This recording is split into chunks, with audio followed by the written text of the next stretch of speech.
Parlons sommeil, un podcast soutenu par SOS Oxygène. Immédiatement, le stress a pris le dessus sur moi et a agi tout de suite sur mon sommeil. Je me réveillais vers 5h du matin avec des angoisses. Et ça ne m'était jamais arrivé. Elle, c'est Doriane. Elle fait partie des 950 000 femmes en France qui portent un enfant chaque année. Restez avec nous, on va vous éclairer sur un sujet qui est souvent peu abordé par votre médecin, c'est le sommeil. Bonjour, je suis le docteur Jonathan Taïeb, médecin spécialiste du sommeil. Dans ce second épisode dédié au sommeil des mamans, on va parler du sommeil pendant la grossesse. À mes côtés, une fois de plus, Charles Béer, journaliste santé. Une anxiété qui vous réveille la nuit, un ventre arrondi qui vous empêche de trouver la bonne position, ou encore un bébé qui tape un peu trop fort dans votre ventre, vous allez voir que ces désagréments peuvent avoir de réelles conséquences si l'on ne prend pas soin de son sommeil. Sur quel point faut-il être vigilante ? Quelles sont les techniques à appliquer pour retrouver une grossesse apaisée ? On va vous donner plein d'astuces. Bienvenue dans Parlons sommeil, épisode 2. On accueille Nathalie Cinnamon-Eisenberg. Bonjour Nathalie. Bonjour. Alors tu es somnologue, c'est ainsi qu'on qualifie les spécialistes du sommeil. Tu as notamment travaillé à l'Hôtel-Dieu de Paris, dans un service que je connais bien également, qui est référence en matière de sommeil. Mais ta première casquette, c'est médecin ORL. Alors, première question, comment on se retrouve intéressé au sommeil des femmes durant leur grossesse quand on est médecin ORL ? Je passais faire les dépistages auditifs des bébés en maternité, donc 3 fois par semaine pendant plusieurs années. Et comme le personnel de ce service savait que j'étais également médecin sommeil, puisque j'avais fait des conférences sur le sommeil au sein de ma clinique, un matin, ils m'ont alerté en me disant « On a une femme qui a été hospitalisée en urgence pour un problème d'hypertension, elle ne va pas bien. » Et j'ai eu l'impression, une femme enceinte, oui, chez le service de maternité. Et j'ai eu l'impression qu'elle faisait des pauses respiratoires, comme tu nous avais expliqué au cours de ta présentation. Et donc j'ai enregistré cette femme dans la journée même et effectivement on a posé un diagnostic de syndrome d'apnée du sommeil dont on reparlera très sévère et on l'a prise en charge rapidement, ce qui a fait qu'elle a pu accoucher tout à fait sereinement et dans de bonnes conditions. Et c'est suite à ça que je me suis dit effectivement il y a des troubles du sommeil chez tout le monde, chez les femmes, chez les hommes, chez les enfants. En tant qu'ORL on en voit énormément, mais pendant la grossesse aussi et surtout pendant la grossesse ça peut avoir un impact aussi bien sur l'avenir du fœtus que l'avenir de la maman. Donc, il faut vraiment les prendre en charge. Alors toi-même, Nathalie, tu es maman de 3 enfants. Comment s'est passé ton sommeil durant tes grossesses ? J'ai plutôt bien dormi avec des troubles assez classiques, c'est-à-dire les nausées au début, le bébé qui bouge et qui réveille dans la nuit au 2e trimestre et au 3e trimestre, surtout que moi j'ai eu des très gros bébés. Je dormais en position semi-assise, j'étais assez peu confortable et surtout, comme je travaillais encore une partie de la grossesse, c'est vrai que je m'endormais parfois et c'est là où je réalise qu'il y avait une énorme insomnie, mais j'en avais pas encore le diagnostic dans le temps. Je m'endormais, il était 4h du matin pour me lever à 6h30 et j'étais assez fatiguée quand même. Bon, en tout cas, c'est très intéressant, Nathalie. On va en reparler dans quelques instants. On va essayer de trouver également des conseils pour les mamans qui nous écoutent. Mais avant cela, Charles, tu as rencontré Doriane, 36 ans, qui a vécu sa première grossesse. Oui, alors Doriane, elle a eu son premier enfant il y a tout juste 1 an, il s'appelle Malo. Alors j'ai rencontré Doriane dans un bar et clairement ses nuits de grossesse n'ont pas été de tout repos et ça a commencé au moment même où elle a appris qu'elle était enceinte. Immédiatement, le stress a pris le dessus sur moi et a agi tout de suite sur mon sommeil. C'est-à-dire que pas vraiment de mal à m'endormir, mais des réveils très très tôt.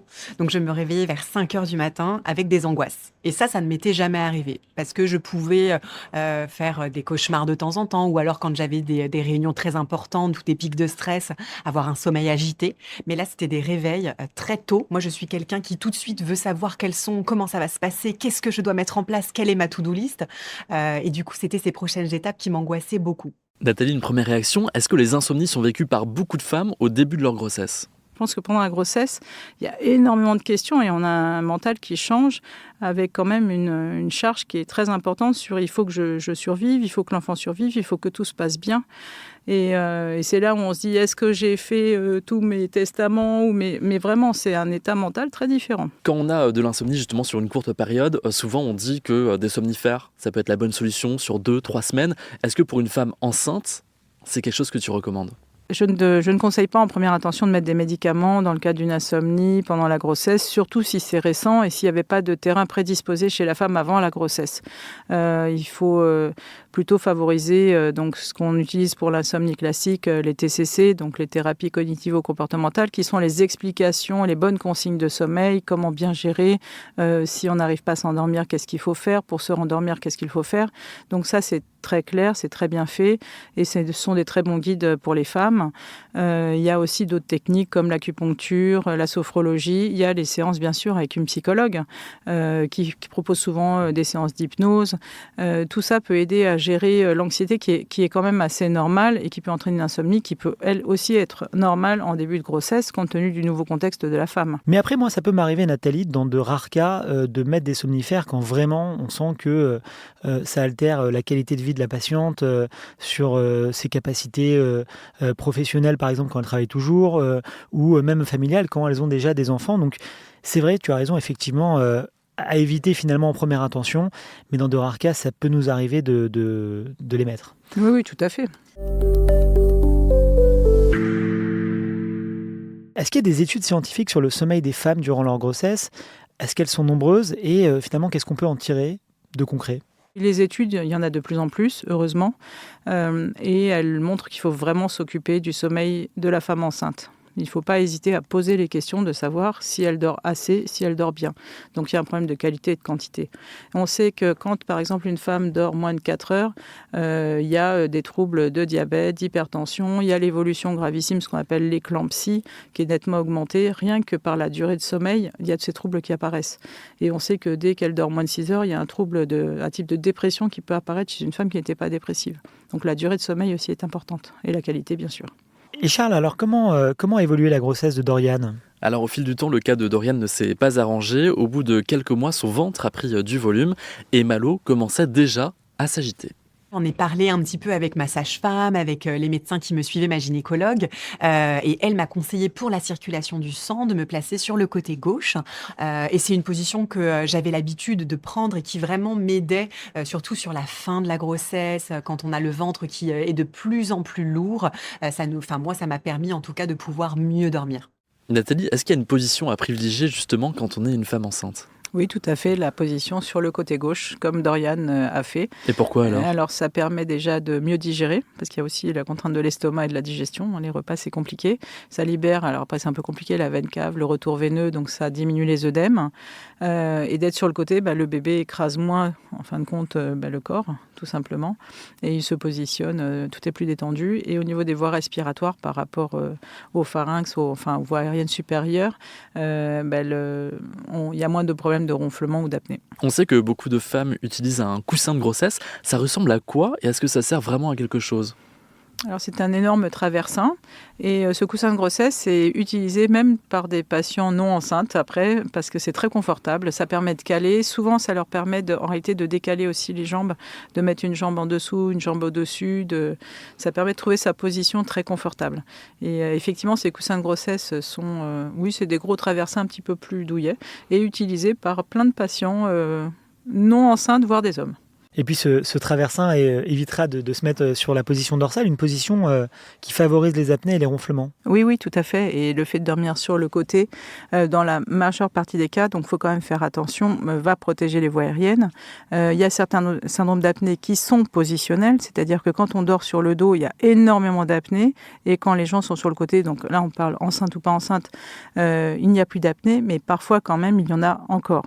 Donc ça protège, mais c'est pas pour ça qu'il ne faut pas dépister quand même et faire un enregistrement chez une femme qui signale ses pauses. Il ne faut pas juste lui dire dormez sur le côté et du coup tout va bien se passer. Il faut quand même faire un enregistrement du sommeil. Et donc Nathalie, est-ce qu'il y a des signes évocateurs d'apnée du sommeil ? Alors le ronflement qui peut apparaître et augmenter, donc c'est les augmentations du ronflement. C'est le conjoint qui peut signaler qu'il voit des arrêts respiratoires ou c'est la femme enceinte qui se réveille en sursaut avec une sensation d'étouffer. On parle de nicturie, le fait de se lever la nuit pour aller uriner beaucoup, c'est assez fréquent en début de grossesse au premier trimestre à cause des variations hormonales. Mais si ça se calme au second trimestre, si ça réapparaît après, alors souvent la réponse qu'on faisait aux femmes, c'était c'est normal, le bébé appuie sur la vessie. Donc ça, c'est également une réalité. Sauf que dans le syndrome d'apnée, il y a une augmentation de cette envie d'uriner la nuit et de se lever pour uriner. Donc ça, c'est un très bon signe. Les maux de tête aussi, c'est important. Maux de tête les le maux de matin. tête le matin, oui, c'est ça. Voir l'impression d'avoir un casque, la tête lourde dans un étau. Donc ça, c'est très décrit comme ça. Pour lutter contre les apnées du sommeil, qu'est-ce qu'on peut faire justement ? Pour les apnées, il y a, ce qui est préconisé, c'est effectivement la ventilation, donc la machine, la ventilation en pression positive continue, ou l'orthèse d'avancée mandibulaire, en fonction du stade. Donc, ce n'est pas une chirurgie, enfin, on ne va pas opérer enceinte, même si une femme enceinte, par exemple, avait des très grosses amygdales, une grosse déviation de cloison, on ne va pas opérer pendant une grossesse. Par contre, s'il y a des apnées du sommeil, il faut absolument stabiliser ça pour éviter les autres complications dues au syndrome d'apnée, donc une ventilation. Si on ne peut pas faire une gouttière ou si on est proche du terme, parce que la gouttière, il faut un temps d'adaptation. Mais j'ai parfois des femmes qui me sont envoyées avec un syndrome d'apnée du sommeil modéré qui sont à 24 semaines.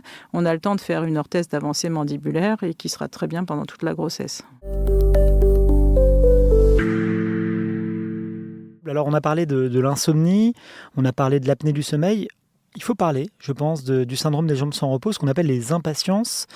C'est des femmes qui vont se plaindre à l'approche du coucher de sensations désagréables, de brûlures, de paresthésie, de crampes au niveau des jambes qui les empêchent de dormir.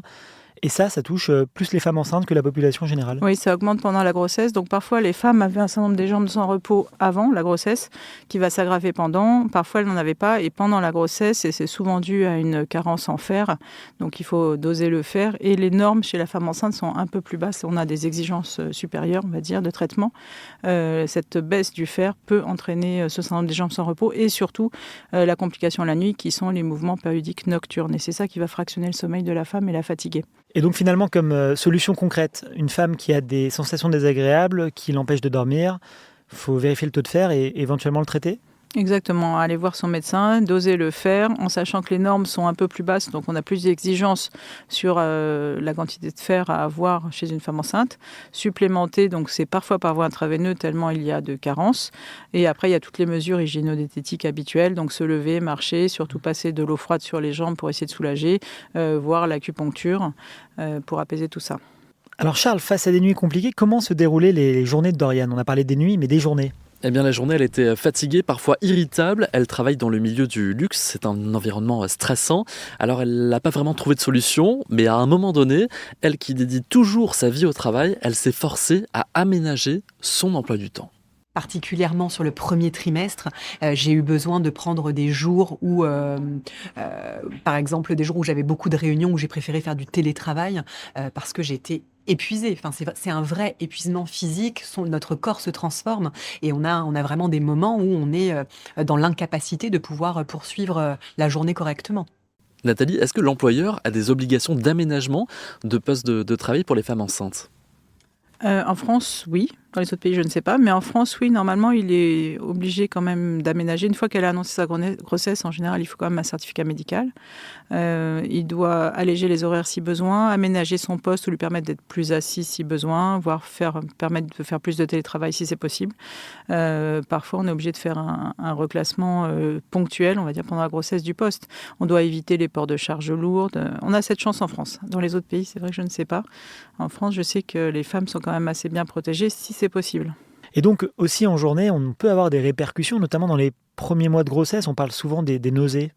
Elles sont variables. Il y a certaines femmes qui ont la chance de ne pas en avoir, mais en général, on en souffre quand même plus ou moins toutes. C'est vrai qu'on évite en général de prendre des médicaments. Et ce qui marche bien chez la plupart, c'est un jus de citron chaud avec du sucre. Ou sinon, maintenant aussi, on trouve beaucoup de gingembre. Et ça permet, moi je déconseille fortement les médicaments. Je sais qu'il y en a certains qui sont autorisés, mais c'est vrai qu'en tant que femme enceinte, on a quand même une certaine anxiété sur tous les médicaments qui peuvent entraîner des malformations. Donc quand on peut trouver des solutions qui marchent sans médication, c'est bien mieux. Charles, on imagine que Dorian attendait l'accouchement avec impatience. Oui, parce qu'elle attendait enfin de retrouver des nuits comme avant, sauf que ça ne s'est pas vraiment passé comme ça. La première nuit, je la passe sur une nuit blanche, à ne pas dormir une seconde, main dans la main avec mon petit garçon, je découvre mon fils et cette fatigue, je ne la ressens pas. En fait, on est tellement gonflé par les hormones, par l'émotion, par cette rencontre que la fatigue, on l'oublie complètement. Et la redescente d'hormones, par contre, nous fait revenir à la fatigue en pleine tronche. Et c'est là où ça devient effectivement un autre aspect de la parentalité maintenant, puisque là, notre quotidien va être rythmé par toutes les 3 heures nourrir notre petit bout de chou. Et du coup, toutes les 3 heures, c'est aussi la nuit. Alors avec le recul, Doriane, elle a un conseil pour toutes les femmes, c'est de parler à un médecin de son sommeil. C'est ce qu'elle a fait parce que ça lui plaisait beaucoup, mais elle aurait aimé que son généraliste ou sa gynécologue, par exemple, lui en parle plus spontanément. Je pense que ça serait intéressant que le sommeil soit plus pris en compte dans le suivi de grossesse parce que finalement, c'est la base de tout. Pour être bien et pour vivre une grossesse épanouie, on doit pouvoir être reposé. Et plus on est reposé, et plus on acceptera aussi de pouvoir porter la vie. Donc Nathalie, finalement, il faudrait peut-être une consultation sommeil pendant la grossesse ? Alors je pense qu'une consultation sommeil spécialisée, c'est peut-être un peu utopique, mais déjà que chaque professionnel qui va prendre en charge le suivi de la grossesse pense à poser quelques questions.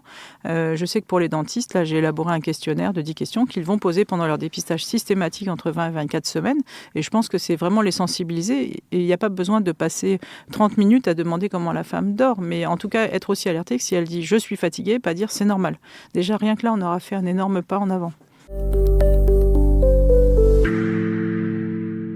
On a parlé de beaucoup de choses pendant ce podcast. C'était d'abord passionnant. Merci Nathalie. Peut-être faire un résumé des 2-3 points majeurs, importants, qui pourraient servir aux gens qui nous écoutent. C'est la porte d'entrée qui est importante. C'est insister sur le fait que non, ce n'est pas normal si je dors pas bien. Et si je suis fatiguée, ce n'est pas normal. Donc, peut-être premier conseil, si je suis une femme enceinte, que je ronfle, que je me lève le matin épuisé malgré avoir dormi, si je vais très souvent aux toilettes en 2e, 3e partie de grossesse, je vais potentiellement demander à un médecin de me dépister le syndrome d'apnée du sommeil. Exactement. Deuxième conseil, si j'ai des sensations désagréables au niveau des jambes, que ça m'empêche de dormir au cours de la nuit, on va voir le gynéco, on en parle et éventuellement dépister une carence en fer. Tout à fait. Et puis 3e point, l'insomnie qui guette souvent les femmes enceintes avec une majoration de l'anxiété. Conseil Nathalie ? Déjà en parler. En parler et puis des supports existent, notamment des groupes de parole dont tu as parlé tout à l'heure dans certains milieux hospitaliers. Très prochainement, le 3e épisode de notre série dédiée au sommeil des mamans. Et vous l'imaginez, on parlera de l'après-accouchement. Un bébé qui se réveille 2, 3, parfois 4 fois dans la nuit. C'est le calvaire de nombreux parents. Comment y faire face ? Comment s'organiser en couple ? On vous le raconte très bientôt. À très vite.